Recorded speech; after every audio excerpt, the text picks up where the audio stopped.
Tomorrow we celebrate our veterans and their service to our country.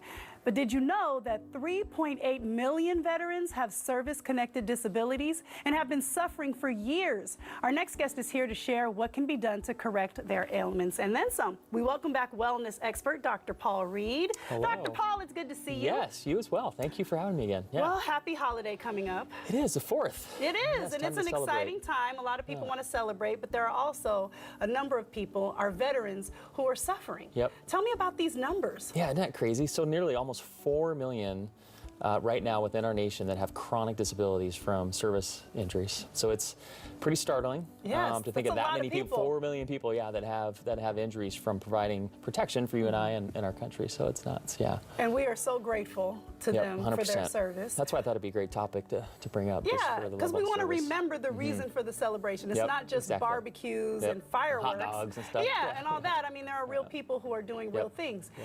But like you said, there are a number of them who are suffering. And because of this, there's an opioid crisis in that community. Isn't that right? 100%. So they, again, 4 million people with chronic daily, not just occasional, but this is like daily disability, pain, trouble, can't perform regular life habits that you and I take advantage of every single day because of this. And unfortunately, most of them get prescribed the medication that we talked about last month. Yep. And again, in the interim, that's fine and safe, but the chronic reoccurring use of that is leading to other challenges. Well, it's addictive. Hugely addictive. First of all, I mean, you know, if you're on it for a certain amount of time, you can become addicted to it, which causes a whole nother set of problems. And the pain is still there. Yep, and that's why I think statistically they say that our servicemen and women are twice as likely to die from an overdose than you and I would be if we're on a pain medication. And again, it's probably just the amount that they're taking and the duration that they're taking that and the amount of pain, obviously. And do you think that there's another component like PTSD that's involved in some of that? I'm not a psychologist, but I would certainly say that there's got to be some combination of physical injuries with mental injuries and just all the things that come with doing what they've been through. Yeah. So now we know that that's an issue, right? And we know that this is a valuable segment of our population. We value these people. So what can we do to help? Yeah, so goal is to provide hope, right? So it doesn't have to be that way. And we found the VA is becoming more and more open to what some would consider alternative needs to provide care for these people. And so we get a lot of referrals for chiropractic care, for massage, acupuncture. And so the goal is to help them seek confidence in that doctor to give them another alternative. So don't just go in and ask for the medication. Again, it's your life, your responsibility. Thank you for your service, but now let's take care of yourself and think about your family. Right. Well, that's one way that we can help, right? 100%.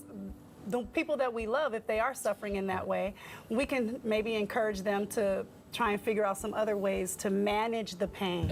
Yep, or go with them. You know, if you have a family member that's seeing their doctor that's a vet, and if they're not comfortable enough asking for an alternative other than the medication, have somebody go with them to ask for, hey, is there something else that we can do for my dad or my uncle or my brother outside of the medication that's leading them down a path that's not healthy. And I love that, because what does that take? That just takes a little bit of time. You already care and love the person, so why not go with them and even get more information ourselves? Because a lot of times that's what we think too. Like, okay, I have this injury or I have this pain.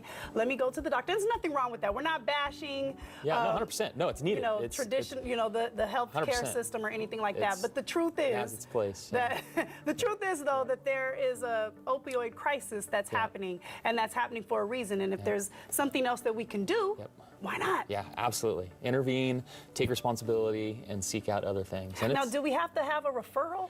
So the VA does. For them to actually pay for the chiropractic care or massage or acupuncture, they actually do need a referral from their attending provider. Okay. But you and I don't need that. But but them to get the service to pay for them, they do. Well, we can work on that too. Yes, absolutely. We can work Small on that steps. too. That's right. That's right. Thank you so much. Absolutely. It's always great to have you.